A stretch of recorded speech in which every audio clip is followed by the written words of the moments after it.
کرتے تھے, کٹ کے کوئی آتی تھی پھر اس کو لوٹتے تھے. ہاں, تو عمران خان بھاگ کے ساری پتنگیں اتنی جمع کر لیتے تھے لوٹ کے. میری بہن بھی, ہماری جو بڑی بہن ہے, یہ بچے بھاگ بھاگ کے اپنی پتنگیں. تو عمران خان اب کیسے ایکسپلین کرتا کہ کیوں لوٹنی پڑ رہی ہیں. اسے کہ جو ٹائیگرز ہوتے ہیں, چھوٹا سے نے کہا تھا کہ جو ٹائیگرز ہوتے ہیں وہ پتنگیں خود پکڑتے ہیں اور جو سیسیز ہوتے ہیں وہ خریدتے ہیں. ہمیں بھی اس نے یہی بتایا تھا. یعنی اپنا شکار خود کرتے ہیں ٹائیگر. ہاں, اس نے کہا ٹائیگرز اپنے پتنگیں خود پکڑتے ہیں اور جو سیسیز ہوتے ہیں وہ خود یہ زمان پارک کی بات بتا رہی ہیں. ہاں جی, چھوٹے ہوتے ہیں. چلو بھائی. تو لیکن میں اس سے بتا رہی ہوں کہ یہ عمران خان, میں نے بچوں نے ہمیں, کئی لوگوں نے ہمیں تصویریں بھیجی ہیں نا, فرق چیزیں. میں نے تو کہا تھا 804 لوگ اتنے ماشاءاللہ کریٹو اور اتنے آرٹسٹک ہیں, لوگوں نے ایسے ڈیزائن بنائے ہوئے ہیں. تو مجھے بتاؤ, پولیس تو کافی, ساری پی ٹی آئی کو اس دن ریلیز نکالنی چاہیے 804 کی. کس طرف جا کے پکڑیں گے؟ یہی تو ٹائم ہے. سارے شہر کو تو بھر دینا چاہیے ریلیز کے ساتھ. وہ پتنگ والوں کو پکڑیں گے, ہر چھت پہ تو وہ چڑھ نہیں سکتے. ہاں, آپ کو بسنت کا اگر کسی نے, کیونکہ آپ لوگ تو پیدا بھی نہیں ہوئے گے کہیں, تو جب سے بسنت بند ہوئی ہے, لیکن بسنت میں نہیں, پولیس بھی بیچاری نارمل حالات میں پاگل ہو جاتی ہے. لیکن جب پی ٹی آئی نکلے گی پورے لاہور میں انشاءاللہ, لاہور تو ریلیز میں ہی جاگ جائے گا. آئی جی پنجاب کا تبادلہ ہوا ہے, سنا ہے کہ وفاق نے تبادلہ کیا اور مریم نواز صاحبہ نہیں کرنا چاہ رہی تھی, آپس میں ان کی ان بن بھی ہو گئی ہے. اب مجھے نہیں پتا فرق کیا پڑتا ہے کہ جیسے سارے ان میں لوگوں میں کیا فرق پڑتا ہے. ایک نہیں ہوگا تو کوئی اور آ جائے گا. وہ تیاریاں کر رہے ہیں, ان کو خوف لاہور کا ہے, ان کو خوف لاہور کا ہے کہ لاہور ان کا, وہ بیچارے سمجھتے ہیں کہ یہ قلعہ ہے ان کا. یہ جب دیکھیں, جب آپ جھوٹے مینڈیٹ پہ رہ جاتے ہو نا, ہمیشہ سے جھوٹے مینڈیٹ, لیکن انہوں نے ایک دھوکہ دیا ہوا تھا کہ لاہور ان کا قلعہ ہے. اب یہ لاہور انہوں نے کسی طرح قلعہ بچانا ہے. زبردستی جب قبضہ کر لو کیا تو قلعے کو زبردستی ہوا ہے, تو لوگ جب تیار ہو جائیں گے تو اس کو آزاد کر لیں گے. اور وہ ان کو ڈر ہے کہ کوئی نکل نہ آئے. وہ نیا آئی جی بھیجا ہوگا, شاید وہ زیادہ دہشت گرد ہو, لیکن بسنت والے دن وہ ذرا کر کے دکھا دے, ہم بھی مان جائیں گے. بسنت والے دن اگر دیکھیں, جب کہتے ہیں نا لاک ڈاؤن کرو, لاک ڈاؤن ان کا مطلب ہے گھر بیٹھ جاؤ, لیکن 1.25 کروڑ بندہ ہے وہاں پہ.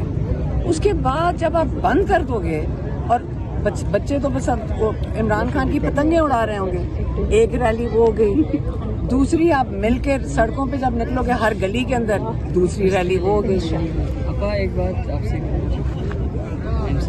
اور نے دی تھی, اور سپریم کورٹ سے جب آپ اٹھ کے گئے تھے, جی سپریم کورٹ کے اندر سے بھی جب اٹھ کے گئے تھے تو اس کے بعد یہی ہوا تھا کہ جا کر کے پی ہاؤس کے اندر تمام لوگوں کو بلا کے اس پہ مشاورت کی جائے گی, سینئر قیادت کو بلایا جائے گا, اور اسی کو آپ نے دیکھا کہ وہاں مشاورت ہوئی اور اس کے بعد انہوں نے دیا. محمود اچکزئی تو کہہ رہے تھے خان صاحب, ٹھیک ہے, ان کا بھی آپ نے ویڈیو پیغام سن لیا ہوگا. میری بات سنیں, یہ نہیں انہوں نے کہا, انہوں نے کہا کہ ان کی صحت کی, وہ جو اس وقت وہ جو اپنے اسمبلی کے اندر بات کریں گے کہ یہ 8 فروری کو, ساروں کا یہ خیال ہے کہ 8 فروری کی سے ڈسٹریکشن کرنے کی کوشش تھی تاکہ آپ 8 فروری سے ڈسٹریکٹ کرو. ہمیں دیکھیں, میری بات سنیں, اگر آپ سارا قوم مل کے اگر آج پریشر نہیں ڈالتی, میں نے اگر حساب لگائیں 10 kg کا وزن ڈالنا ہے اس جعلی حکومت کے اوپر, 10 kg کا وزن تو ڈال دینا, تو ہم یہ کہیں گے کہ چلو 2 kg کا وزن جو ہے وہ 8 فروری پہ آپ ڈالیں, ہم ڈالیں گے. ہمارا جن کا ووٹ چوری ہوا ہے, ہمارا کام ہے ڈالنا نا. ہم اگر ان پہ پریشر نہیں ڈالیں گے, یہ ہمارے ساتھ یہی کریں گے, نہ ہماری ملاقاتیں, نہ عمران خان کی ٹریٹمنٹ ہوئے گی. آپ سارا پاکستان ہمارے ساتھ مل کر ان کے اوپر پہلے پریشر ڈالے. آپ ووٹر ہیں, آپ ہمارا ساتھ دیں عمران خان کے, تاکہ ملاقاتیں نہیں ہمیں چاہیے, ہمیں ابھی فی الحال عمران خان کی ٹریٹمنٹ اور ہمیں عمران خان کی رہائی چاہیے. یہ انلیگل, یہ جو ناجائز قید میں اس کو ڈالا ہوا ہے, یہ جو ابڈکشن ہے, یہ قید نہیں ہے. نہ ہائی کورٹ ہمارا کیس سن رہا ہے. آگے چل کے کیا ہوگا, یہ اسی طرح ہی چلاتے رہیں گے. ہم نے یہاں 12 سال یہ بیٹھ کے نہیں کرنا. عمران خان, پاکستان کی قوم کو ہم آج آپ سے کہتے ہیں کہ آپ کا فیصلہ ہوگا کہ عمران خان باہر آئیں گے. وزیر اعظم سے ملے ہیں, یہ وہ وزیر اعظم ہیں جن کے بارے میں عمران خان لیکن میرے ساتھ عمران خان کی بھی بات کریں. عطا تاغڑ نے خان صاحب کے حوالے سے کہا کہ وہ بالکل صحت مند ہیں, تحریری رضامندی سے وہ مجھے صرف ایک چیز بتا اس پہ آپ کا دیں, کیا عمران خان کی ملاقات, یہ خوفزدہ اتنے ہیں, اصل میں یہ اتنے ڈرپوک لوگ ہیں, اتنے خوفزدہ ہیں. نہ عمران خان کی, آپ صرف مجھے ان کا خوف کا لیول بتائیں کیا ہے. اتنے خوفزدہ ہیں کہ یہ کہتے ہیں کہ عمران خان سے ملاقات بھی نہ کرو. صرف یہ وجہ بتا دیں, اگر یہ دلیر آدمی ہوتے, اگر یہ کانفیڈنٹ ہوتے, اگر ان کو کسی چیز کا ڈر نہ ہوتا تو آج عمران خان کو ساری دنیا سے ملوا رہے ہوتے. ٹھیک ہے, یہ ڈرے ہوئے لوگ, خوفزدہ لوگ ان کے ساتھ نہیں ہیں. یہ تھوڑا سا ٹولہ ہے, جعلی مینڈیٹ کے ساتھ آئے ہوئے ہیں, اور یہ ڈرپوک لوگ ہیں جو ظلم کرتا ہے. ہمیشہ یاد رکھنا, ڈرپوک انسان ظلم کرتا ہے, یہ ڈرپوک لوگ جو ظلم کر رہے ہیں.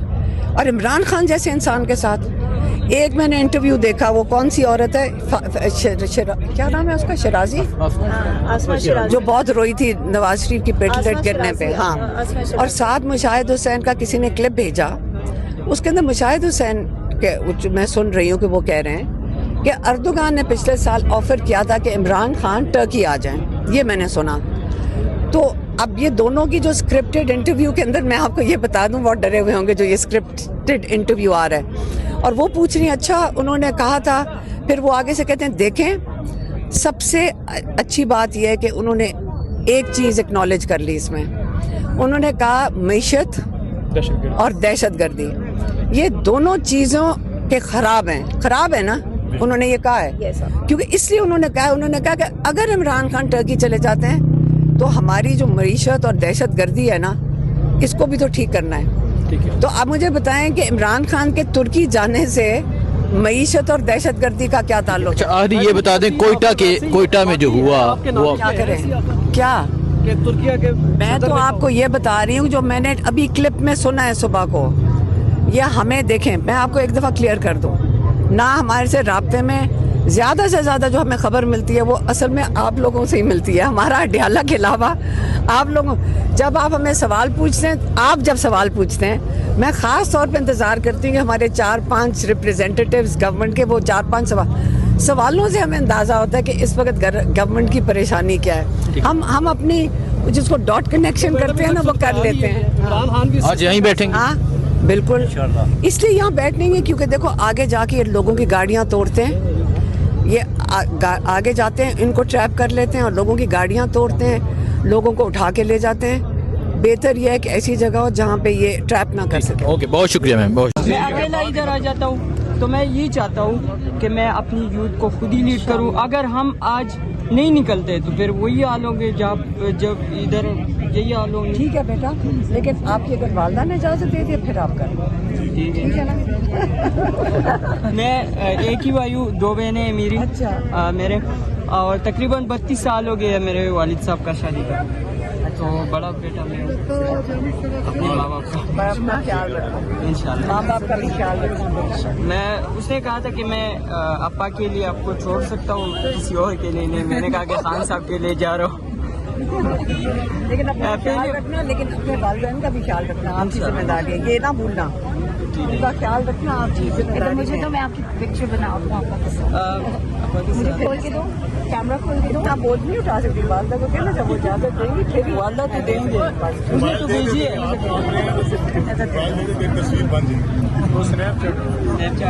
بیٹا جی اسنیپ چیٹ میرے بس کی بات نہیں ہے, معذرت مجھے سادی نہیں بھائی بنا سکتے. سادی ویڈیو تو وہ دے میں بنا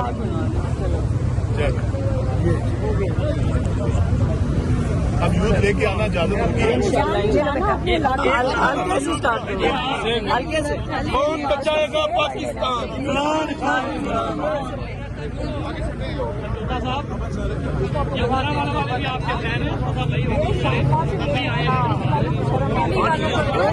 میں اکیلا جاتا ہوں ہر روز. پہلی دفعہ میں نے آپ کو ہم لاہور ہر ہفتے لاہور سے آتے ہیں. اجازت مانگا اپنے علاقے میں, ابا نے اجازت دیا اور میں اپنے علاقے کے لوگوں کو کہہ رہا ہوں کہ